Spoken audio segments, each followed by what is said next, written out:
My name is Ross Beerman. I'm a South African and started AllLife in 2004. And AllLife provides life insurance to people living with HIV. Massive issue in South Africa, 18% of the population is HIV positive. Massive need. If you can't get life insurance, you can't access other financial service products. Also, it drives into the stigma that HIV is not a chronic manageable disease, but rather HIV is a terminal illness, and if insurance companies turn you down, really what they're saying is they expect you to die too quickly for them to make a profit, and that kind of feeds into a whole mortality stigma, which is in reality not the case. So back in 2004 we decided to, with a couple of friends, decided to set up a life insurance business in a space that nobody else thought was kind of possible, I guess. Until very recently we were the only participant in this market. We've grown north of 55% a year for the last decade.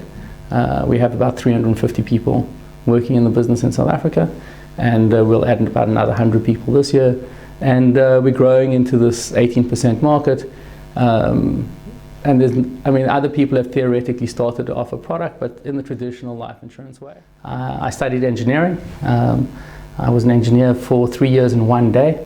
Went to business school, went backpacking around the US, ended up joining an investment bank there, corporate finance as I was told, M&A, and worked there for a while, and then left the US, got a bit homesick, went back to South Africa, did some private equity, and then started up a business and sold out of that at the end of 2003. So kind of the sale went through in December 2003, and then I was having coffee with a couple of friends, and we started talking about insurance.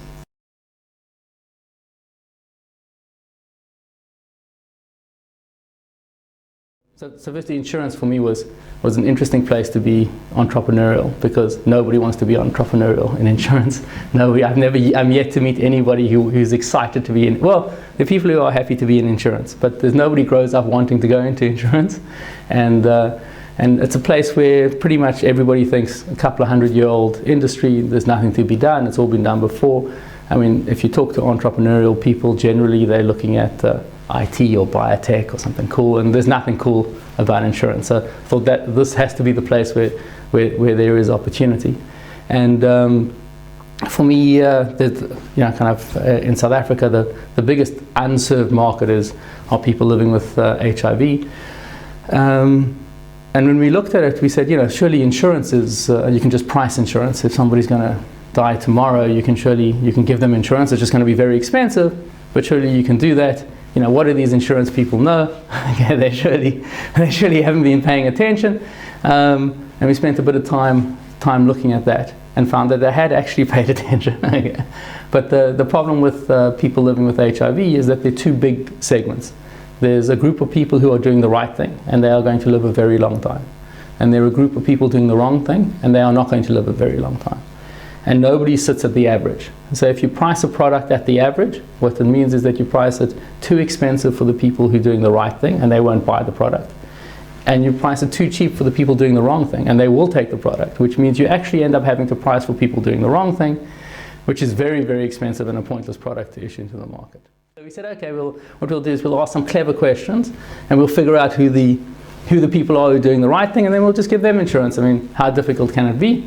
And we found out that actually pretty difficult, because what you're trying to do is predict behavior over the next 30 years from very short duration data.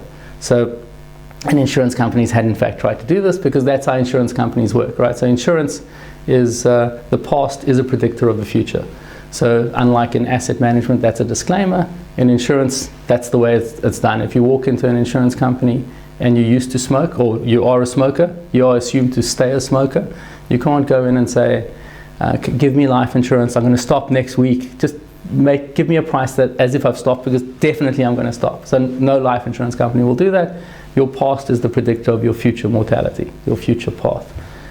So we looked at this and we said, okay, so we can't identify the people who are doing the right thing. But actually, we've got a whole lot of data. We know what people should be doing. Surely people want to know what they should be doing. So instead of looking for people who are doing the right thing, Why don't we just turn everybody who comes into our environment into people who will live a long time, into people who manage their health, into people who will have long and healthy lives. And by doing that, we'll be profitable, because because as an insurance business, you want people to live a long time. Our clients want to live a long time. So that was about the first 3 weeks of the entire business planning process. And then the question was whether you could deliver a behavioral intervention at a lower cost than you improve mortality. Because if it costs more to improve mortality than you get an improvement in life expectancy, then you're a charity or an NGO. If it costs you less, then you can be a profitable and sustainable business. And kind of that's really what our clients want. Our clients want, well, actually they want insurance, which is why they come to us in the first place. But to deliver it, we're actually helping them do kind of something really sustainable and really impactful on their lives. So there's an interesting issue with risk, right? So I think entrepreneurship is about mispriced risk. It's not about taking risk, it's about taking mispriced risk. So for me, the interesting thing in insurance is that you'll hear people say they're looking for good risks. We don't look for good risks, we look for risk we can price properly. That's a good risk. So a good risk is not someone, so firstly, every life insurance company's clients are going to die. So if that comes as a surprise, I'm terribly sorry, but everybody's clients are going to die. So the question really is when, right? And whether you've priced appropriately for when they're going to die. And if you've done that, then everybody's a good client. There's nobody who isn't a good client if you can price them correctly. And really what we do is, what other insurance companies do is they could price our clients, but we actually change their risk. We materially change their risk, which allows us to pass some of the benefit across to themselves, use some of that benefit to pay for the cost of changing that risk, and keep some of it ourselves as profit. So I think most of the entrepreneurs I've met are not what you'd call risk takers. Okay, they're mispriced risk takers. You want to operate in inefficient markets. You want to operate in spaces that other people don't really understand what's going on, because if other people don't understand, then there's opportunity. And if thousands of people are focused at a space, it means that it's almost automatically more efficient. Okay, and that's for me a less attractive space. I mean, so if you take life insurance for people living with HIV, everybody thinks it's insane, right? It sounds horribly risky. But once I explain the model, it doesn't actually sound, kind of quite as off the wall as it starts out. And that's really what it is. It's taking this perception of risk and changing that perception into a reality that's somewhat different.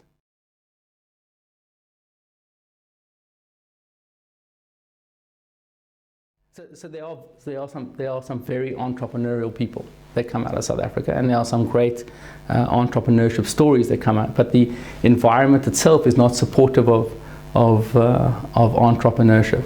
You have to overcome greater barriers. So the access to capital is lower. The regulatory environment's a nightmare. It's a nightmare here too, but nonetheless. But the regulatory environment's a nightmare. You get no real governmental support, and kind of culturally, it's kind of being an entrepreneur, the line between working for yourself and not working at all is quite blurred. So culturally, it's not a great fit.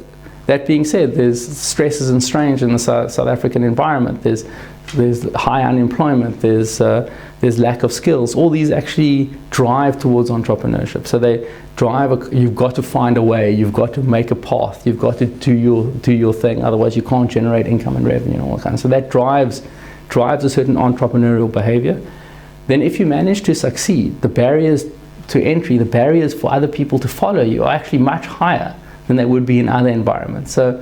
Kind of the nice example for me is, so I love the life insurance regulatory environment. So if you talk to anybody in life insurance, they hate the regulatory environment, right? It's tough, it's onerous, there's tons of things the regulator requires you to do, and there's adds a burden of cost, and it adds a burden of process, and it's nightmarish, it takes everybody's time.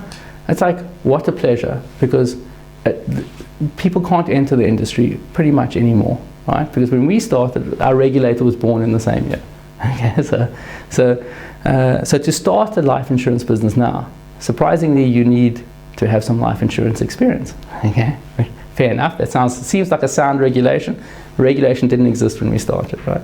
So you need certain processes, you need certain operations, you need to have compliance officers, you need to have track record, all kind of solid, good things, but they all stop people from following you. So on the one side, kind of you can view regulation as this big burden. On the other side, it's a great barrier to entry for us.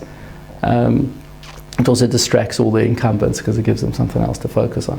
But so the bigger the hurdle means that if you overcome it, the harder it is for others to follow you. And so there's kind of, can you raise capital? Very difficult in South Africa, much easier in developed markets.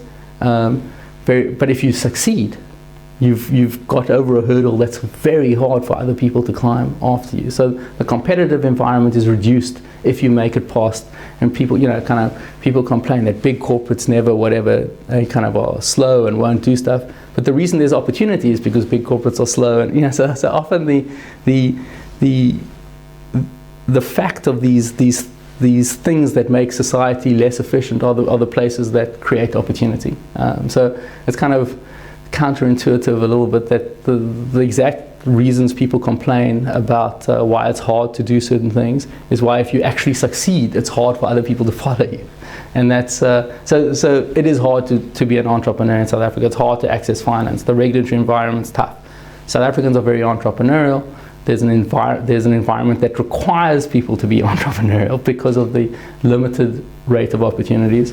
If we talk about mispriced risk, there is a massive lack of skills in South Africa, which means if you have skills, they are mispriced. Okay? There's opportunity for people with skills that maybe wouldn't exist in other parts of the world.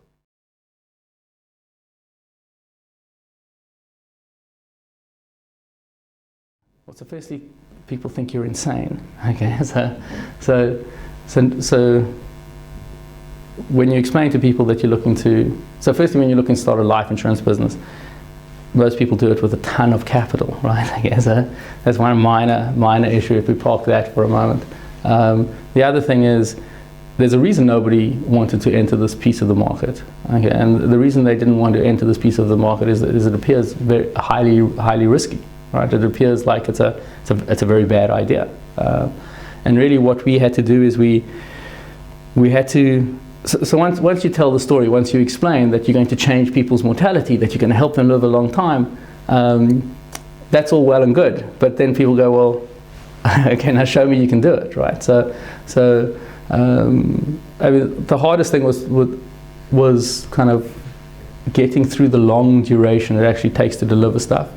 Kind of having kind of commitment and going, kind of building a business is a marathon. It's not a sprint. There's Facebook, but then there's the hundreds of thousands of other businesses, and really what you do is you take a whole lot of little steps, and those little steps can be sometimes horribly demoralizing at how small they are. And you take thousands of them, and then you look back and you've taken a lot of steps. And that's the kind of the big realization is, I mean, you go from a space, a world which you want immediate feedback, you want immediate gratification, you want things to, you want to do something today and things to happen tomorrow, and it just doesn't work that way, right?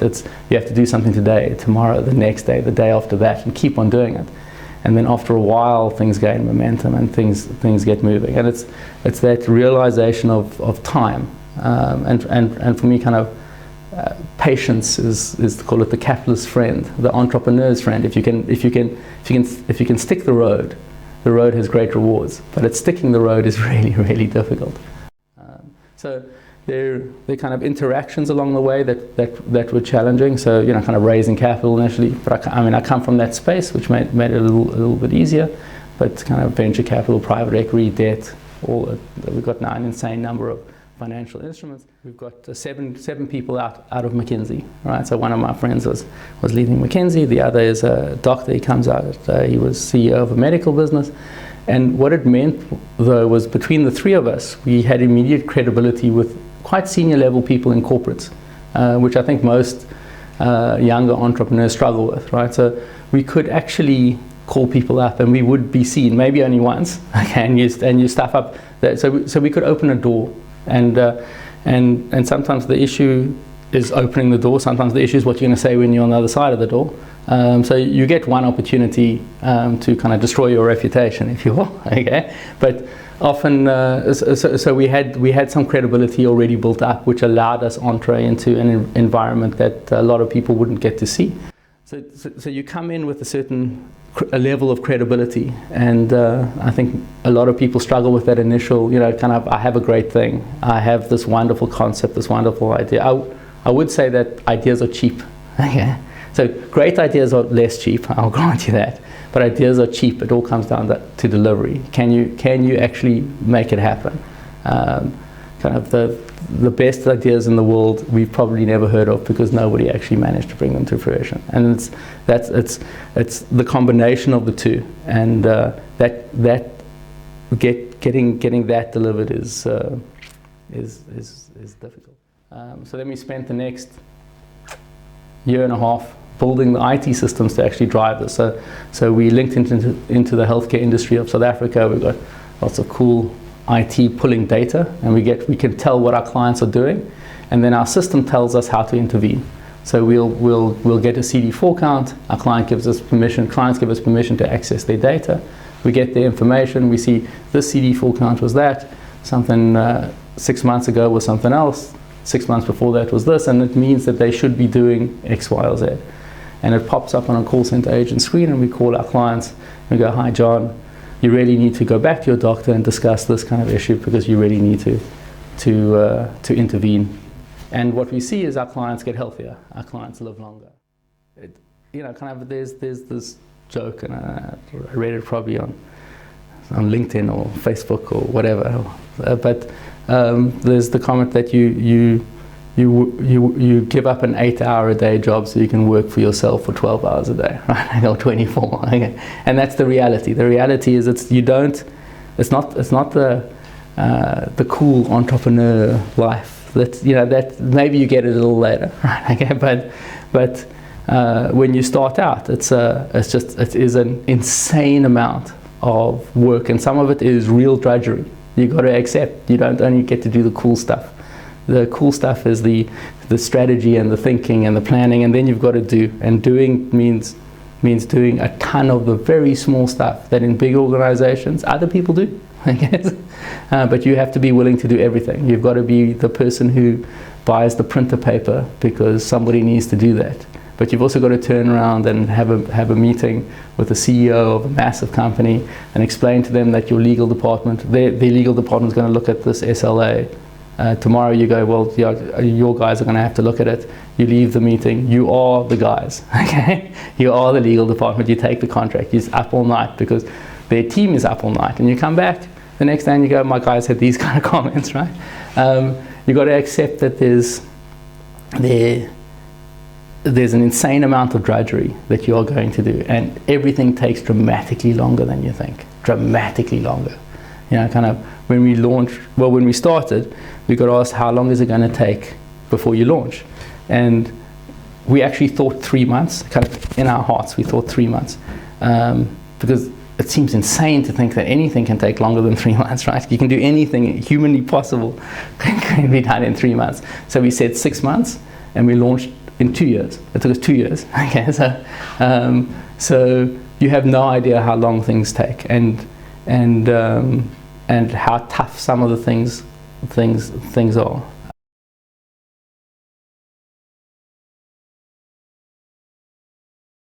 There's massive transitions with growth. You go from everybody sitting in one room to, we've got multiple locations. There's hundreds of people I've never met. There's, the culture changes and shifts and morphs as you scale, and what you do changes and morphs and scales. And sometimes you do stuff that you really don't like doing, but somebody has to do it. And then sometimes the business grows into a space where you're happy with your role again, and the issue is whether you can get through those transition points. The growth transition points are massively stressful. Working yourself out of being key to operations. There's tons of little examples along the way that are surprisingly difficult to do. And if you start, so kind of one of the key when we started the business, we said, no, we're going to, so I watch cricket, like I love cricket. And we said we'd actually take, when there was a test match at the Wanderers, which is relatively near our office, it's our own business, we'll take a day or two and we'll go watch test match cricket. It took 9 years for us to do that. Right? 9 years after founding the business, we actually took a day and went to watch test cricket. So kind of, you get caught up in what you're doing, and you're passionate about the journey, and that has joys in and of itself, but it requires really significant stamina. Growth comes with stress points. So an example would be when you're really, really small, you don't need an HR person, right? Because you are the HR person, right? So when you're a certain size, you then need an HR person. The thing is, with very high growth, you cross these stress points way quicker than you can actually deal with them. So if you're in a big organization, you barely grow, nothing changes, these stress points never come along. Okay? When you're in a medium growth business, what happens is you cross these stress points, you notice, ooh, I need an HR person, let's find an HR person, let's figure out what they're going to do, let's have a proper job description, let's map out their process, let's have policies, let's kind of do all that kind of stuff, interview a whole lot of people, hire that person, bring them in. In a high growth environment, you go, ooh, we need an HR person. And before you've even got around to speccing the job's changed, because it used to be to manage kind of 5 people, now it's to manage 10. And you go, oh, okay, it's to manage 10. So we've interviewed people, they're the wrong people because we interviewed at too low a level. Oh, we've actually now got 40 people. Okay, so now the people we interviewed in the second round were also wrong. So now, and then you've got some other stress points. You need some finance people, you need some accounting people, you need processes, you need systems. Excel's not going to do anymore. All that kind of stuff, right? So what happens is they come at you really, really fast. So with significant growth, and we've got, kind of, if you look at our numbers, we've got that hockey stick that most people project, right? So our past shows that kind of ridiculous exponential growth, and no 1 month stands out. What's interesting is if you look at our growth, there's just these little steps, and when we looked at them in the moment, when we looked at our finances, when we looked at our accounts, it looks like such a small step, but when you look at the graph, it's insane and monumental. So what we did right up front is kind of, we acted like we were going to be big. Okay, so we set up, we actually, there were 3 of us in the business. To get an account paid, somebody else had to sign it off. There was forms, there was 3 of us in a room. But we set it up to make sure that when we were going to grow, that certain of the key processes were already in place. And then you never put enough in. You never notice the wall until you hit it. So, nice example, how many people can one person manage? Well, so firstly, all your initial people are self-managing. They don't really require very much management. So you go, okay, well, if we double the business, we still don't really require very much management. Surely people just get on and do what they're meant to do. But the reality is they don't, apparently. Apparently, with a certain number of people, give or take 10 to 12, okay, you need somebody to manage that. What do they actually do? We weren't all that sure about, right? Okay, other than tell other people to do their jobs, which we thought they could do on their own, but that doesn't actually happen. So what happens is people get stretched. So we hire one person to manage people because it's not obvious that what they do, and then you scale a bit and they're fine. You scale a bit and they're fine. You scale a bit and they're fine. You scale a bit, and then everything falls over. Right? Okay, so because they go from managing to manage 20 people to when you add 21, they don't manage anybody. It's not like they manage the same 20 people, they're fine, and the one person's off loss, but everything falls over. And you go, oh, we should have noticed that. And you start adding layers to manage scale. And it's about removing people from the process, embedding processes, documenting processes, turning yourself into kind of the corporate you never wanted to work for. If you're successful, you have to actually, you end up looking like that.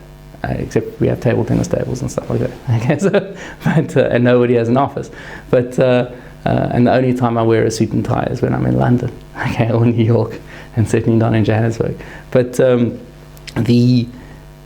those scaling issues, and then about letting go and not doing stuff yourself, is stuff that allows you to get big and allows you to grow. And a lot of people can't get, they can get to a certain level and then they go, people don't scale, right? So if you're key to something, that piece can't scale while you're key to it. And if it's key to the business, that's where your business will stop. So there's the guy who's a plumber, and he says, okay, you know, he's a good plumber, so he hires somebody to help him be a plumber. Then he faces a choice as to whether he's going to buy another vehicle and hire somebody else to work for him that he can't see, right? And he can't manage. And maybe he's not as good a plumber as that person. And at that point they go, that's actually not for me, right? Okay, I want to do the work. I want to make sure that it's done right and done perfectly. Or they can have a process in place to make sure that the other person they hire is trained and is capable. And so they can choose to step back from being the plumber and invest time in developing the process and the training and the operations to allow other people to be their plumbers and deliver in the same scale or the same quality or the same craftsmanship as they would. And that transition is often very difficult for people, very difficult for me, very difficult for everybody. It's just to let go and let other people do the stuff that you were doing yesterday.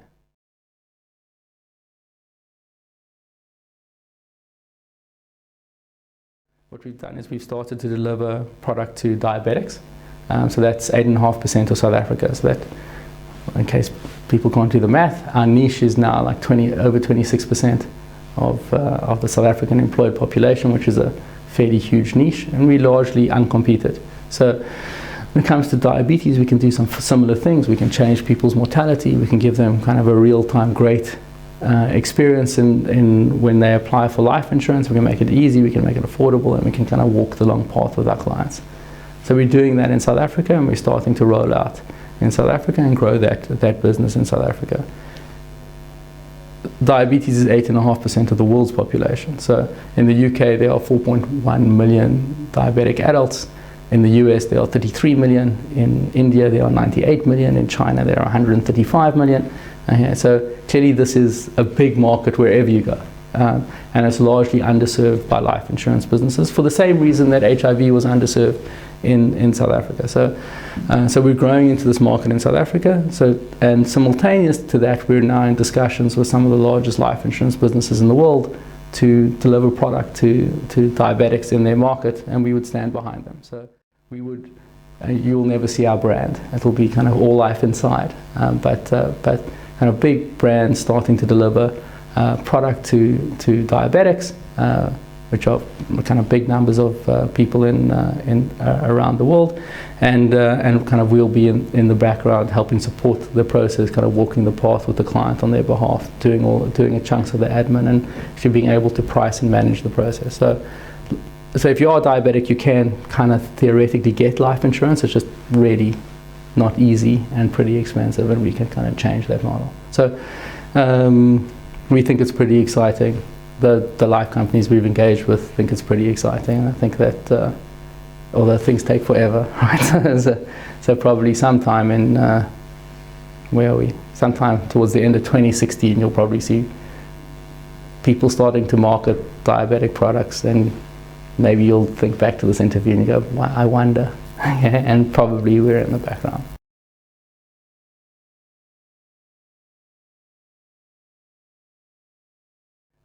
Having a certain level of credibility enabled access to different, call it more senior people in different roles. On the capital side, kind of I knew people, ex-private equity, it meant that I know what funds are looking for, and I've sat on the other side of the table. I know what kind of the key things that when they're looking to deploy their capital, what do they need to hear you say. So firstly, nobody invests in an idea, okay? People invest in businesses, not ideas about businesses. Okay? So you have to have a business. What is a business? You have to, so there's some choices here. So you have to have some customers. Okay?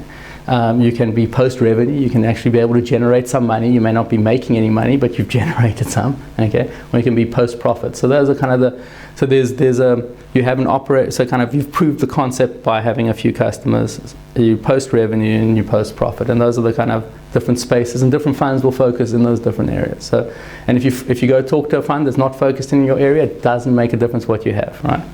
The other thing is there's the industry that you're focusing on, and different funds have different mandates. So they will only invest in fintech, right? So if you have neither of those words when you describe your business, then you're probably talking to the wrong people. It doesn't make a difference how good your pitch is, it's irrelevant, right? So they have certain constrained mandates, and you can normally look those up on the web. They want to get you out of their process as quickly as possible. They only want to see people they might possibly invest in. So understand, kind of what their framework is, what their mandate is. They have received capital from somebody who has said you are allowed to do this with it. Right? So they have a mandate. They also have a timeline. So after a certain period of time, if you haven't deployed the capital, you have to give it back to your funders. So if you're talking to people at the end of their investment horizon, they are actually quite desperate to find good opportunities to deploy that capital. It's not necessarily true that all the power sits on the private equity side. The guys do actually have to find places to deploy the capital, and if you're a good opportunity for them, then that's worthwhile. You also need to understand the duration of their funds. So there are a lot of private equity funds that are 5-year funds. We didn't talk to them, right? Because I wasn't interested in driving towards a return of capital that quickly, because it drives certain behavior. So if it's a 5-year fund, they have 2 years to deploy their capital. If you're talking to them towards the end of that, they have 3 years to get their money back, which means you have to have done certain things, and you have to have committed to certain processes that will allow them to actually extract that value and get their capital out of you as a business.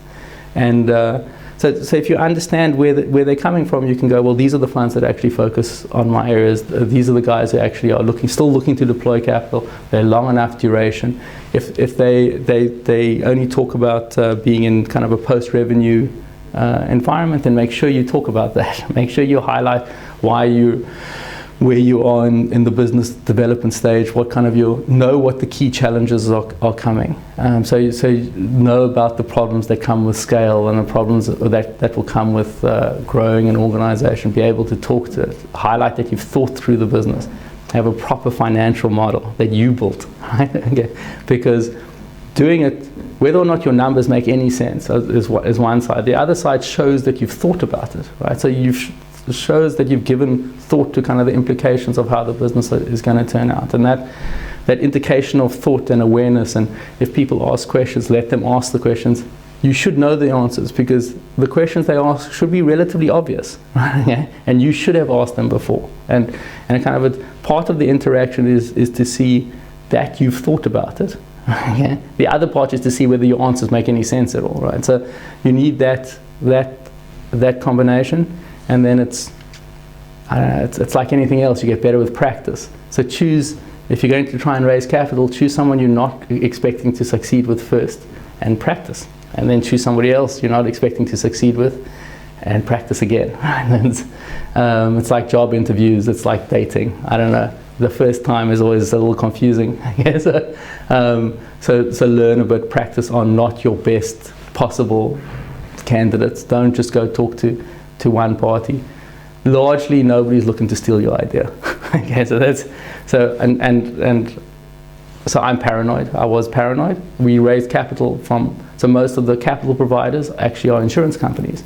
So if you look at private equity companies, they raise money from pension funds. Pension funds are controlled by insurance companies, who are our natural competition.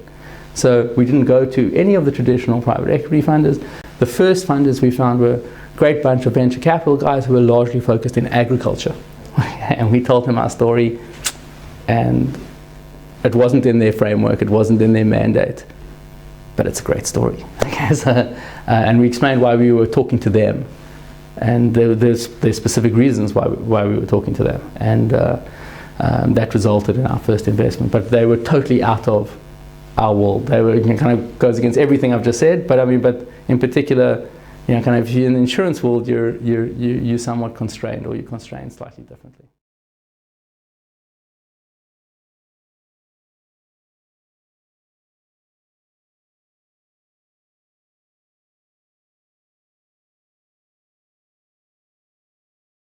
People who do it on their own, I have immense respect for, right?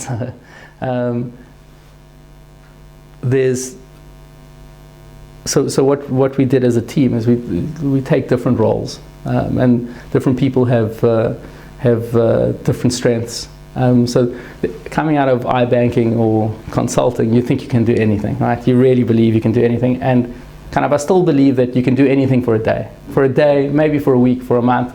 After that, you just don't want to do it anymore. So you've got to actually find spaces that fit your natural tendencies. And the thing is, though, that very early stage, you need certain natural tendencies. Okay, so you need to be able to I can maybe create the mirage on the horizon and solidify that and make that something that people can see, and then we can work towards that thing. Other people are great at taking the business from 0 to 100 people and putting in place the infrastructure that will support that, and then hate it, right? Okay, because 100 people is a lot of people. Okay, and maybe that's not why you were in business and wanted to start a business in the first place. And then there are people who are great at taking that business from 100 to 300 people, and then there are people who are super at managing corporates, right? Yeah, so I can't think of anything worse than managing a corporate, and we've grown into a corporate, right? But there are people who that's what they do, right? So at different stages of the organization, you actually need the different type of strengths and capabilities that fit that stage, but very early stage. So people starting out, you have to have passion. If you don't have passion, you're done for, right? And passion is going to take you through everybody telling you insane at some point.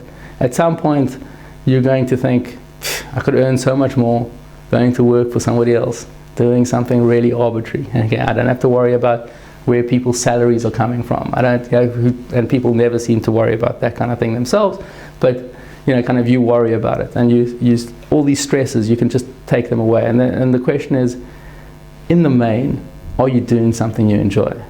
Because at the end of the day, you spend no time on the top of a mountain. You spend all your time climbing it, right? So if you don't enjoy the journey, the top is not that. I mean, so we've been successful, right? And that's great. And it's certainly better than not being successful. Okay, so given the choice, it's better than not being successful. That being said, most of the time is spent building. And if you don't enjoy that, you can't actually sustain it. So you've got to enjoy that. You've got to surround yourself with people you like working with, because we all spend most of our life at work. And if you're surrounded by people that you don't, irrespective of skill, okay, if you're surrounded by people you don't like, you actually can't sustain it. So be passionate about whatever, right? Preferably choose something that actually has a good economic model, but you have to be passionate about it. I'd say if you're striving for success, try and choose something that's scalable, so that you can actually see a path to get large. If that's what excites you. And then surround yourself by people you enjoy working with, and then lastly, with competent people. One of the most interesting things for me was when our building burnt down. I would have to not interfere. Okay, so if I saw something was something I could improve, I had to not do anything about it. And I've grown this business. This business is my baby. I mean, I know every piece of it. I know how all the pieces work. I can see that maybe that computer should be set up over there or whatever it is. I know it would work better there, and I've got to stop myself. So in that moment, bizarrely enough, the building had just burnt down. The project had been handed over to Mohit, who was dealing with it awesomely, and the team was coming together, and everything was working, and we were going to survive. I went and had coffee, and I read my Kindle to stop myself from interfering. Okay, so bizarrely enough, one of the moments I'm most proud of is when I did nothing, and I sat and had coffee, and I read my Kindle, and people called me and would say, your business is burnt down, you must be going mad. I go, I'm sitting having coffee. I am going mad, but I can't interfere, because if I interfere, then people are going to panic, and they're going to worry, and they're going to, so bizarrely enough, one of the things that sticks in my mind is the moment I didn't do anything. After I did my piece, and then I did nothing. And that nothing piece was one of the hardest things I've ever done.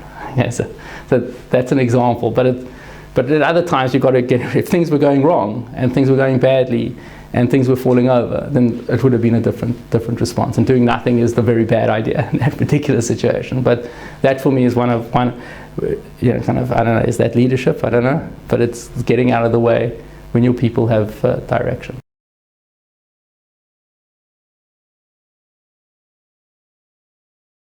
I mean, you can't help but lose some of it. But it's not appropriate, right? So you can't say we're not going to do it this way. We're going to do it that way tomorrow, and just throw everything that you built out and change stuff. And which you can do when you're small. You go, that's actually not as good as the new thing. Just chuck that piece away. You've got to. You don't get the opportunity to do that, and actually that causes real ripples in a scale organization. And what you start out building for flexibility and rapidity of change and ability to deal with rapid growth, and you start moving into a space where you start hiring people who are more stable and less open to change, and it starts gluing the organization into whatever framework that you have. And then you start ensuring that you have sufficient, call it disruptive forces. So I'm a disruptive force in our organization. Like, people have nightmares when I wander around, right? Okay, because things will change. Okay, but you can't actually deal with too many people like that in an organization, because they are disruptive. They stop people from focusing on what they need to do today, tomorrow, and the next day. And only so much change can be managed. So we have a few people who are quite disruptive in the organization, and that's how we drive entrepreneurship. We also drive big project change by kind of externalizing it from the core business. So taking the core team that's going to be, call it entrepreneurial, or even thinking about a kind of a new business venture or a new opportunity as almost like a startup with kind of a real support, okay? Because you get the support of the infrastructure and the thinking and the processes and the IT and all that kind of stuff, but you get to operate kind of on your own. So we try and hive off things that we think may be special, and allow people to operate in that kind of startup mode. But you do lose some of that entrepreneurial change spirit within the organization, but it is necessary to strengthen the stability and the kind of incremental growth path as well.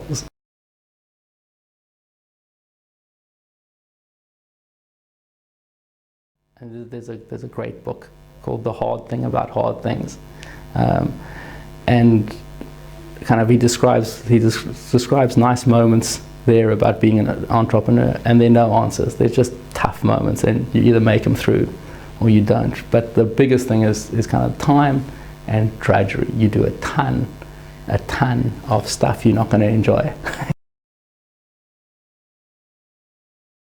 You get to build something yourself with people you like.